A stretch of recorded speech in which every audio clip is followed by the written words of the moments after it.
자, 안녕하십니까. 지난번 시간에 이어서 165페이지 한번 봅시다. 작물의 내동성, 내동성이다라고 하는 말은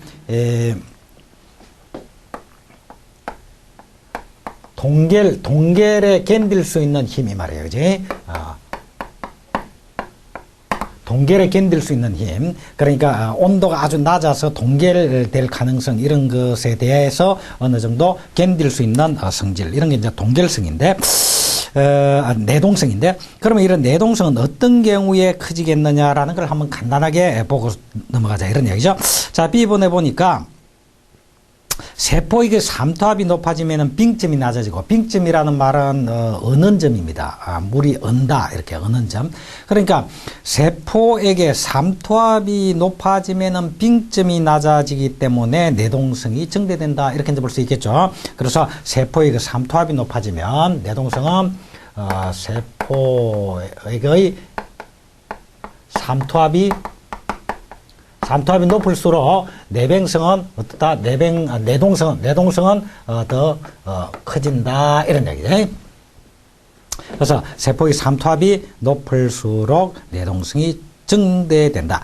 그 다음에 전분 함량은 많으면 내동성이 저하돼요. 그러면 전분이 아니라 이제 당분으로 바뀌면 됨에 따라서 전분이, 우리가 작물이 성숙되면 성숙될수록 전분이 당으로 바뀝니다. 그래서 당분 함량이 많으면 많을수록 내동성은 증대된다. 그래서 당분 함량이 많을수록 내동성은 증가된다. 이래. 그러니까 당분 함량이 많다라는 말은 전분 함량은 오히려 적을수록 이렇게 됩니다. 자, 그 다음에 원행질의 친수성 콜로이드, 이렇게 되어 있는데, 원행질의 친수성 콜로이드가 많으면 세포 내의 결합수가 많아지고, 반대로 자유수가 적어져서 내동성이 커진다, 이래 됐지. 원행질 내에 물과 잘 결합될 수 있는 콜로이드가 많으면 많을수록 원행질 내에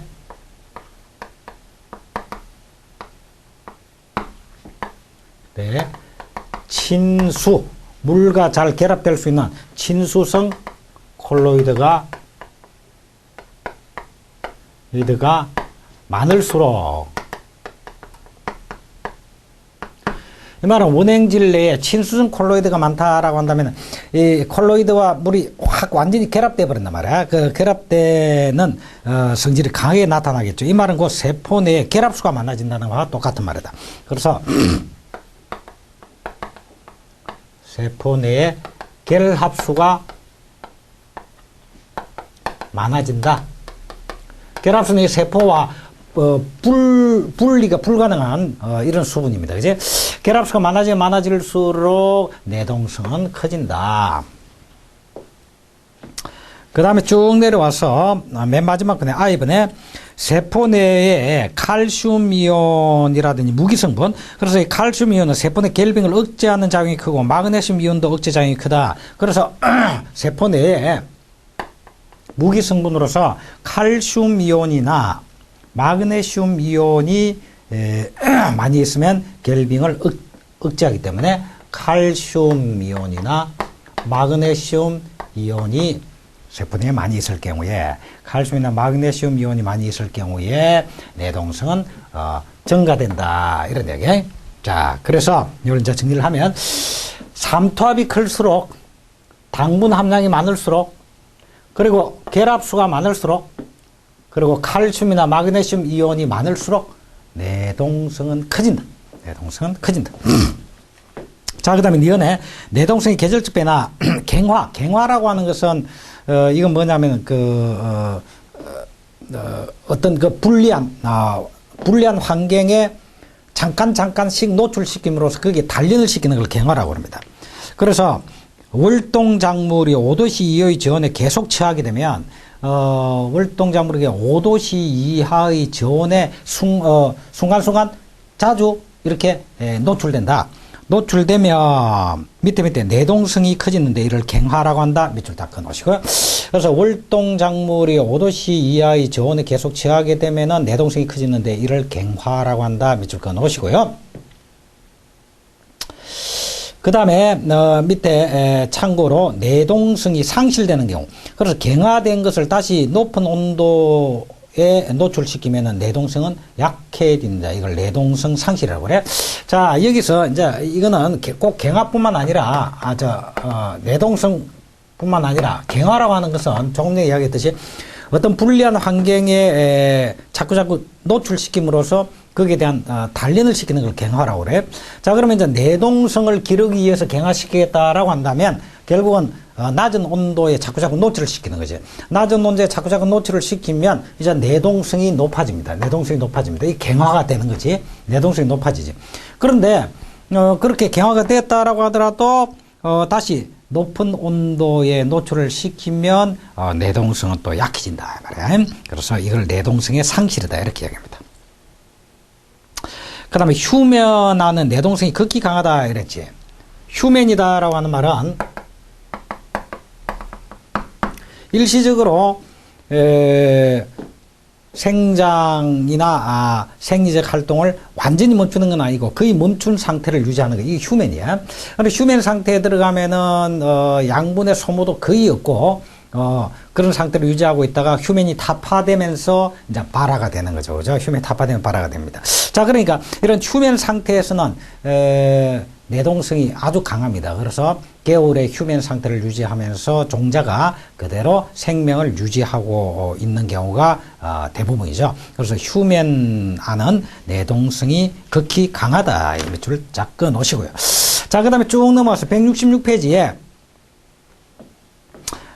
작물의 동상해에 대한 대책 나와 있죠. 작물의 동상해에 대한 대책 중에서 재배적 대책을 한번 봅시다. 재배적. 그러면 이런 동해나 상해, 서리로부터의 해라든지 얼어서 이렇게 있게 되는 동해라든지 상해에 대한 대책을 재배적 측면에서 어떻게 대책을 세울 수 있겠는가? A번에 비닐하우스라든지 폴리에틸렌 하우스 이런 것들을 통해서 보온 재배를 한다. 보온 재배를 함으로써 당연히 동상해에 대한 대책이 될 수가 있다. 당연하죠. 그 다음 B번에 일항을 세워서 뿌림골을 깊게 한다.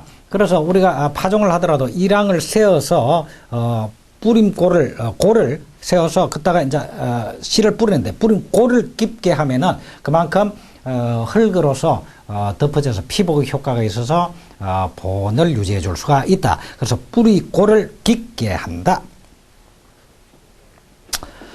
그 다음에 한랭 지역에서는 파종량을 늘려서 월동 중 동사에 의한 결주를 보완한다. 이 말은 무슨 말이냐면 한랭 지역이다 하면 좀 추운 지역. 추운 지역에서는 일단 파종을 했다라고 한다면 그 중에서 월동하는 동안에 동사에서 발화가 되지 못하는 이런 종자가 많이 있을 거니까 파종량을 좀 늘려서 이렇게 파종하는 것이 좋다. 그래서 파종량을 늘리는 것이 좋겠다. 한랭 지역에서는. 그 다음에 인산 칼리직 비료를 정시하여 작물 체내 당 함량을 증대시킴으로써 내동성을 크게 하고 파종 후 태구비를 종자 위에 사용하여 생장점을 낮춘다. 이렇게 되어 있는데, 자, 인산 칼리질 비료를 많이 주면은 당 함량이 증대됩니다. 작물 내에. 자, 이것도 이제 바로 인산이라든지 인산 칼리질 비료, 인산 칼리질 비료를 많이 주면 이거는 작물체 내에 당의 함량을 증대시킨다. 당의 함량을 증대시키는 효과가 있단 말이야. 그래서 인산질이나 칼리질의 비료를 많이 주면 당의 함량이 증가되니까 당 함량이 높을수록 아까 전에 봤지만은 여기 있죠. 당분 함량이 많을수록 내동성이 커지니까, 그지? 내동성이 커지니까 이렇게 함으로써 내동성을 기를 수가 있다. 이런 얘기예요. 그 다음에 월동 전에 답압이다라고 하는 거, 답압이다라는 거 밟아주는 거 말이야. 그 이제 서리빨이 생겼을 때 밟아주는 거지. 그래서 월동 전에 답압은 내동성을 증대시켜주고 월동 중에 답압은 상주 발생, 서리빨 발생을 억제하여 상주해를 경감시켜주고 월동 후에 답압을 해주면 답압은 건조해를 방지해준다. 이렇게 되어 있지.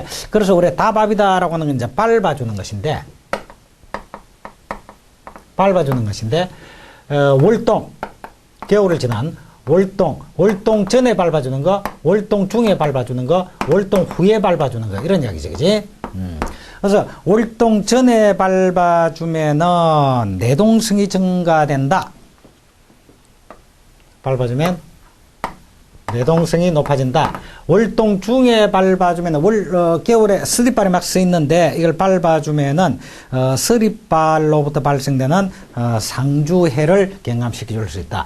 상주가 쓰리발 해를 줄여줄 수가 있다. 그 다음에 월동 후에 밟아주면은 건조를 예방해 줄 수 있다. 건조 방지. 자, 이런 효과가 있다. 그래서 우리가 이제 밟아준다라고 할 때, 월동 전에 밟아줄 때와 중에 밟아줄 때, 후에 밟아줄 때, 이렇게, 효과를 볼 수가 있다. 이렇게 이제 볼 수가 있죠. 자, 그 다음 167페이지 이제 가뭄해 한번 봅시다. 가뭄이다라고 하는 것은, 이거는 이제, 비가 적게 오고 수분이 너무 적어서, 토양 중에 수분이 지나치게 부족해서, 이렇게 해를 입는 게 이제 가뭄해입니다. 그지? 그래서 이런 가뭄해에 대한 대책은 어떻게 해야 되겠는가? 당연히, 용수원을 잘 관리해서, 그때그때마다, 물을, 비가 많이 올 때는 좀 저장을 해놨다가 가물 때 그것을 관계를 할 수 있는 이러한 충분한 용수원을 확보해서 물 관리를 잘 하는 게 필요하겠다. 이런 이야기입니다. 특히 잎채소나 뿌리채소 같은 거는 가뭄에 아주 약하기 때문에 관계시설을 잘 마련해 줄 필요가 있다. 이렇게 볼 수가 있고요. 그 다음에 수해는, 이 가뭄은 반대로 오히려 비가 많이 와가지고, 이제 그걸로 인해서 해를 입게 되니까 수해입니다. 그래서,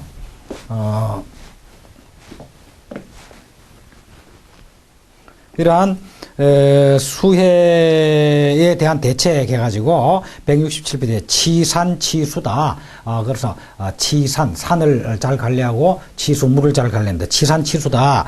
하천이 범람하기 쉬운 곳에는 수리시설 정비하여 물이 잘 빠지도록 해야 되고, 수해를 입은 농작물은 잎에 흙이 덮여 있으므로 이를 맑은 물로 빨리 씻어줘야 한다. 그리고 회복을 위해서 덧거름을 주는 게 좋겠다. 그리고 질소질 비료를 연면 시비하면 효과적이다. 이런 내용들이 쭉 나와 있죠. 자, 그래서 일단 수해다라는 수해에 대한 대책은 치산치수를 잘 해야 되겠다. 그래서 비가 많이 올 때는 그걸 물을 저수지에 저장을 잘 해놓고 또 적게 감을 때는 그것을 용수할 수 있도록 이렇게 해서 치산치수하는 것이 필요하고, 많이 올 때 저수지에서 이렇게 한다는 말은 결국 범람을 막을 수 있도록 수리시설을 갖춰줄 필요가 있다. 이런 이야기입니다. 근데 이제 수해를 입게 되면은 막 흙탕물 속에 이제 작물이 빠지게 되니까 작물에 흙이 막 묻어 있겠죠. 그러면 흙 묻은 상태로 그대로 놔두면 안 되고, 이제 끝나고 나면은 잘 물러서 씻어줘야 되고요. 그러고 나서 많은 그 영양분이나 이런 유기물 같은 것이 많은 홍수로 인해서 다 씻겨 내려가 버릴 가능성이 많으니까 이제 거름을 좀 줘야 됩니다. 그래서 덧거름을 주는 게 좋고요. 특히 연면 시비, 그래서 작물의 잎에다가 시비하는 연면 시비가 효과적인데, 질소질 비료를 연면 시비하는 게 좋다. 이렇게 되어 있죠. 자, 그 정도로 그냥 상식적으로 기억하시고, 다음에 이제 168페이지 풍해가 나와 있네. 풍해는 이제 바람으로 인한 피해인데, 일반적으로 초속 7m 이상은 강풍이라고 합니다. 그래서 일반적으로 이제 초속 7m 이상의 바람을 강풍이라고 그래요. 강풍. 자, 이런 강풍으로 인해서 이제 피해를 입게 되겠죠. 이런 강풍으로 이제 작물의 잎이나 가지가 찢어진다라든지 과실이 떨어진다는 이런 피해를 입을 수가 있는데, 이걸 우리는 풍해라고 그런다. 이런 내용입니다. 자, 배의 경우 맨 마지막에 보니까 배의 경우 수정이 되지 않아 쭉정이가 늘어나기도 한다. 이를 백수라고 한다. 되죠. 밑줄자. 그러니까 배의 경우에 고온 건조한 바람으로 인해서 배는 피해를 또 입는다. 그래서 고온 건조한 바람으로 인해서 배가 또 해를 입게 되는데 이것도 풍해다, 풍해. 그래 강풍으로 인한 해도 풍해지만 고온 건조한 바람이잖아. 이게 바람이 풍해, 바람 풍자. 그죠? 그래서 고온 건조한 바람으로 인해서 또 작물이 피해를 입게 되는데 이것도 풍해입니다. 그럼 고온 건조한 바람으로 인해서 벼가 어떤 피해를 입느냐? 벼가 어떤 피해를 입느냐? 벼가 수정이 되지 않고 쭉정이가 늘어나게 된다. 벼의 쭉정이가 늘어난다. 쭉정이가. 수정되지 않은 쭉정이, 이 쭉정이가 늘어나는 거예요. 그럼 쭉정이 늘어나면 이 쭉정이는 실제로 안이 비어 있단 말이야. 비어 있으니까 수확량을 확 줄이게 되겠지. 이런 쭉정이가 늘어나는데 이와 같이 쭉정이가 늘어나는 현상을 백수라고 그런다. 백수 현상이 나타날 것이다. 이런 얘기지. 자, 그 다음에 풍해에 대한 대책. 방풍림을 조성하는 필요가 있죠. 강풍을 막아주기 위해서 방풍림을 조성할 필요가 있죠. 그리고 방풍림은 나무 높이의 10배 내지 20배 거리까지 효과가 있다. 우리 이제 강풍이 이렇게 바람이 불면, 여기 이제 이 바람이 오는 방향과, 자, 바람이 이렇게 온다. 바람이 이렇게 불으면 바람이 오는 방향과 직각으로 이렇게 방풍림, 산림을 조성해 줄 필요가 있는 겁니다. 자, 그런데 방풍림의 경우에 이 방풍림 나무의 높이가 예를 들어서 3m 나무다라고 한다면 이 높이에 약 10배 내지 20배 정도의 바람을 막아주는 효과가 있다. 이런 얘기죠. 그래서 10 내지 20배 거리까지 효과가 있다. 자, 이게 3m다라고 한다면 이 방풍림의 효과는 여기서 약 10배니까 여기서 여기까지 약 30m 내지 한 60m 거리까지 효과를 보게 된다. 그래서 일반적으로 방풍림은 나무 높이의 10 내지 20배 거리까지 효과가 있다. 이렇게 되어 있죠. 그죠? 밑줄 한번 꺼 놓으시고요. 이 높이의 10배 내지 20배 거리 정도까지의 효과를 볼 수가 있다. 방풍림을 조성할 때는 바람이 불어오는 방향에 직각으로 바람이 불어오는 거 직각으로 딱 막았어야지. 바람과 같은 방향으로 해버리면 바람이 그대로 빠져버린다. 그래서 직각으로 방풍림을 조성을 하는데 교목을 몇 줄 심고 그 아래 키가 작은 관목을 몇 줄 심는 것이 좋다. 이랬지. 그래서 교목이다라는 것은 큰 나무. 네, 교목. 큰 나무고, 그 다음에 이제 관목이다라고 하면 작은 나무. 큰 나무를 심고 그 사이에 작은 나무, 키 작은 나무, 또 키 큰 나무, 키 작은 나무, 이렇게 큰 나무, 작은 나무, 이렇게 그래서 교목과 관목 이렇게 해서 방풍림을 조성하는 것이 바람직하다. 그 다음에 그리고 이 방풍림의 경우에는 바람에 잘 견뎌야 되겠지. 바람을 잘 견디려면 맨 마지막에 나와있듯이 뿌리를 튼튼하게 할 필요가 있습니다. 그래서 뿌리를 튼튼하기 위해서는 규산과 석회 및 칼륨질 비료를 많이 주는 것이 좋다. 밑줄 짝. 그래서 뿌리를 튼튼하게 해야 되겠고, 뿌리를 튼튼하게 하기 위해서는 규산과 석회 및 칼륨질 비료를 많이 주는 게 좋다. 그래서 규산, 석회, 칼륨, 석회, 칼륨질 비료를 많이 주는 게 좋다. 그래서 규산이라든지 석회가 이제 칼슘입니다. 칼륨, 규산, 석회, 칼륨질 비료를 많이 주는 것이 뿌리를 튼튼하게 해준다. 이게 뿌리를 튼튼하게 해준다. 이런 얘기입니다. 그 다음에 서리해와 동해했는데, 서리발이 서는 것은, 자, 서리의 경우 서리발 중간쯤 2번, 위에 한 셋째 줄쯤, 서리발이 서는 것은 토양 표면이 얼 때, 토양 속에 얼지 않는 부분에서 수분이 이동하여 올라오게 되는 현상이다. 그래서 서리발 붕 떠 있다. 이 말이지. 그지? 서리발이라는 그런 것이고, 이러한 서리발에 대한 재해가 염려될 때, 이거는 맨 밑에 줄 세 번째, 서리해가 염려될 때 과수 표면에 물을 뿌려준다. 가수 표면에 물을 뿌려주면 뿌려진 물이 얼게 되면 기온이 영하로 더 떨어지더라도 가수 표면의 온도는 0도 부근으로 유지되어서 서리해를 줄일 수가 있다. 이건 서리빨이 아니고 서리로 인한 해입니다. 서리해. 서리가 내린단 말이야. 서리가 내리면 그걸로 인해서 작물이 이제 피해를 입게 되는데, 여기에 대한 대책으로는, 작물의 표면에 과실수의 경우는 가수 표면에다가 물을 뿌려주면, 오히려 이 물이 얼게 됩니다. 얼게 되면 기온이 0도 이하로 내려간다라고 하더라도 얼어서 오히려 가수의 표면 온도는 오히려 보온 효과가 있어. 그래서 0도씨 부근으로 그대로 유지되기 때문에 서리가 내린다라고 하더라도 이러한 피해를 줄여줄 수가 있다. 이 방법을 살수갤빙법이라고 한다.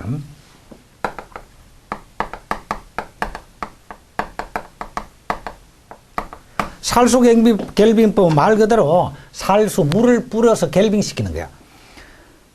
그러니까 아예 과일의 표면에 물을 뿌려서 그걸 갤빙시킴으로써 서리가 내리더라도 온도가 과일의 표면 온도가 더 안 떨어지게 해주는 이런 효과를 기대할 수가 있다. 그래서 살수갤빙법 기억을 해놓으시고, 그다음 169페이지 그 밖에 기상재해 우박이라든지 이런 등등이 있다 생각하고요. 그다음에 제 대책을 위한 기상 정보 이용. 자, 그래서 기상 예보나 농업 기상 정보를 기상청에서 발표를 합니다. 그래서 기상 예보를 기상청에서 발표를 하는데 단기 예보가 있고 장기 예보가 있다. 그래서 단기 예보는 보통 3일 이내의 예보다. 이게 단기 예보. 그 다음에 장기 예보는 3개월 정도의 기간에 대한 예보다. 이게 장기 예보. 3개월 정도의 기간이 장기 예보. 자, 그 다음에 특보가 있고 주의보, 경보가 있죠. 그래서 기상 상태가 현저한 재해를 일으킬 가능성이 높을 때는 특보를 발행하는데, 이런 특보는 주의보와 경보를 하는데, 경보가 더 심각한 거죠. 그지? 그래서 주의보와 경보로 나눠볼 수가 있다. 그 다음에 농업기상정보는요, 농업활동에 중요한 농업기상정보, 농업과 관련된 농업기상정보는 지금 수원기상대에서 주로 발표를 합니다. 그래서 농업활동에 중요한 농업기상정보는 수원기상대에서 주로 제공하고 있으며, 밑줄 끊어오시고 쭉 내려가서 둘째 밑에서 셋째 줄 농업기상정보는 농업전문기관과 희망하는 일반 농민에게 제공이 되고 있다. 그래서 농업전문기관과 일반 농민들의 경우에도 희망하는 농가에 대해서는 수원기상대에서 농업기상정보를 제공해 주고 있습니다. 이런 농업기상정보는 농업활동과 관련된 중요한 기상정보다. 이렇게 볼 수가 있겠죠. 자, 이렇게 해서 우리는 여러 가지 기상재해에 대해서 쭉 살펴봤습니다. 자, 그러면 이제 170페이지로 넘어가서 170페이지에 이제 토양 환경으로 들어가 봅시다. 지금까지 쭉 우리 본 게 이제 기상 환경을 쭉 본 것이고요.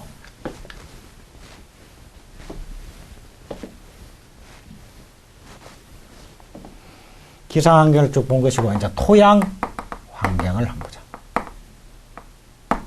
토양 환경. 자, 토양 환경에서 먼저 토양의 모재 이런 말이 나오네요. 자, 지표면으로부터 지하 40km까지 부분을 지각이라고 하는데 단단한 바위로 주로 구성이 되어 있고요. 이런 단단한 바위는 열을 받는다든지 온도, 고온, 저온을 반복해서 받는다든지 또는 물에 의해서 또는 생물에 의해서 공기에 의해서 이런 등등의 작용으로 부스러져서 고온 알맹이가 되고요. 그렇죠? 부서져서 고온 알맹이가 되고 화학적인 변화를 받아서 새로운 물질로 나타나게 되는데, 이와 같은 현상을 풍화작용이라고 한다. 이런 얘기지. 그래서 풍화작용은 물리적 풍화작용과 화학적 풍화작용으로 나누어 볼 수가 있다. 자, 어쨌든 이러한 지표면으로부터 지하 40km까지 지각이라고 하는데, 이 지각에 존재하고 있는 단단한 바위가 풍화작용에 의해서 잘게 이제 부서지게 된다. 이런 이야기입니다. 그죠? 자, 풍화작용에 의해서 잘게 부서지게 되어서 생성된 것을 풍화생성물이라고 한다. 한중간에 보니까 풍화생성물 이렇게 돼 있죠. 그죠? 그래서 풍화생성물이라고 하며 이것이 토양의 묘제가 된다. 이렇게 돼 있죠. 자, 이거 밑줄. 자, 밑줄 그러니까 풍화작용에 의해서 생성된 것을 바위의 풍화생성물이라고 하고 이것이 토양의 모재가 된다. 그래서 결국 토양으로 행성되는 기초가 되는 제로는 이런 풍화생성물이다 이 말입니다. 그래서 풍화생성물이다. 바위를 구성하고 있는 강물을 조항강물이라 하는데 이 조항강물에 따라서 풍화생성물이 좀 다 다르다 이런 이야기입니다. 그래서 조항강물에는 석영도 있고요. 또 장석류도 있고 운모류도 있고 여러 가지가 있는데 석영은 풍화되기 쉬워서 모래로 남는다. 풍화되기 어려워서 모래로 남는다. 그래서 석영은 토양 묘제로서도 주로 모래로 남게 되고 그 다음에 장석류는 풍화를 받으면 점토가 된다. 그리고 희석, 각섬석, 감란석, 흑운모 등도 풍화되기 쉬우며 붉은색을 띠는 점토로 바뀐다. 이랬죠. 그래서 석영은 풍화되기 어려워서 모래로 그대로 남게 되고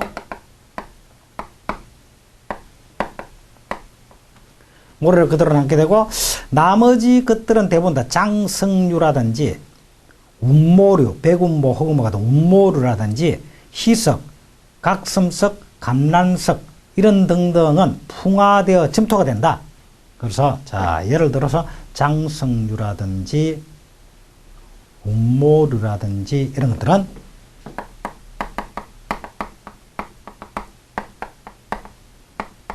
이런 등등은 풍화되면 점토가 된다. 점토가 된다.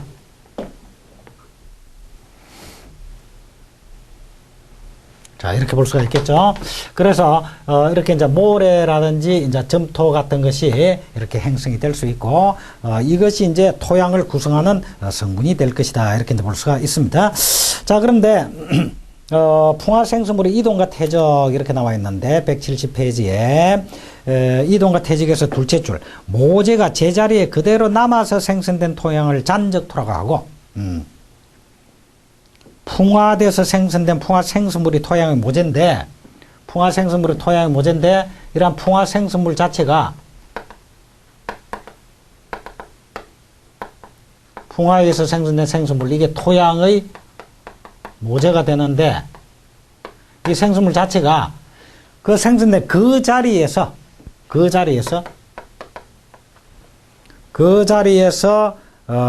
토양으로 된 것. 그 자리에서 모재니까 모재가 이제 토양으로 된 것.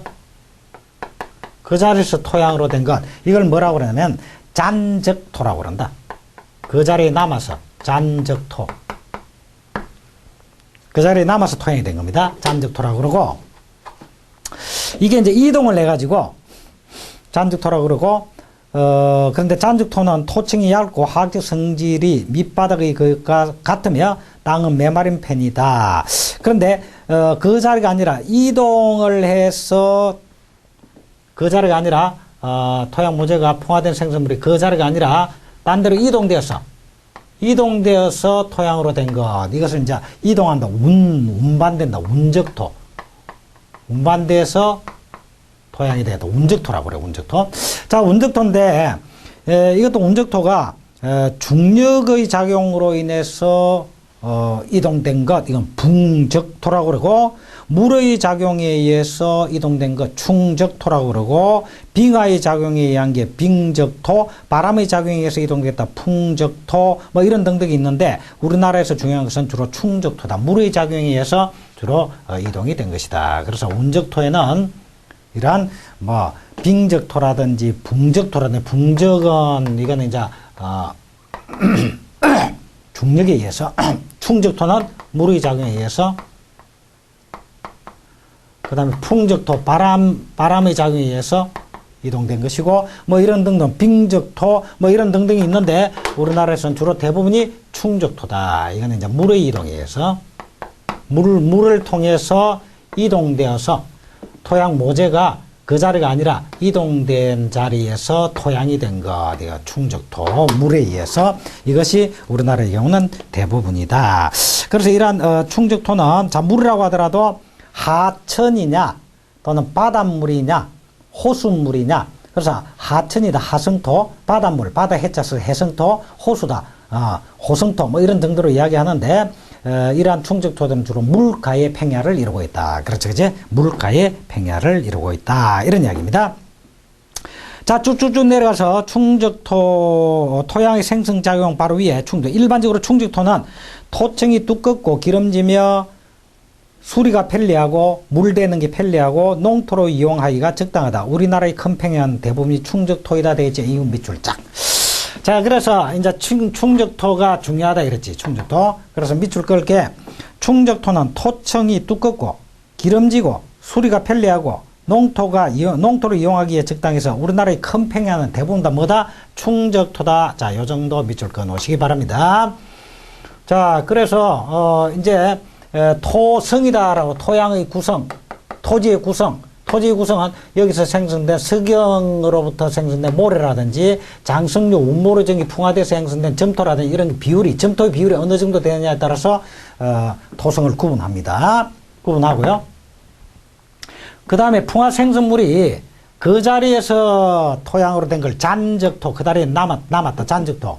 이게 물에 의해서 또는 바람에 의해서 뭐 이렇게 이동된 위치에 와서 토지로 형성된 거, 이걸 이제 운적토라고 그러는데, 운반돼서 적토됐다. 운적토 중에서도 충적토가 우리나라의 경우에 큰 팽야를 이루고 있는 토지들은 대부분 다 충적토다. 이렇게 이제 볼 수가 있죠. 자, 충적토다. 이렇게 볼 수가 있다.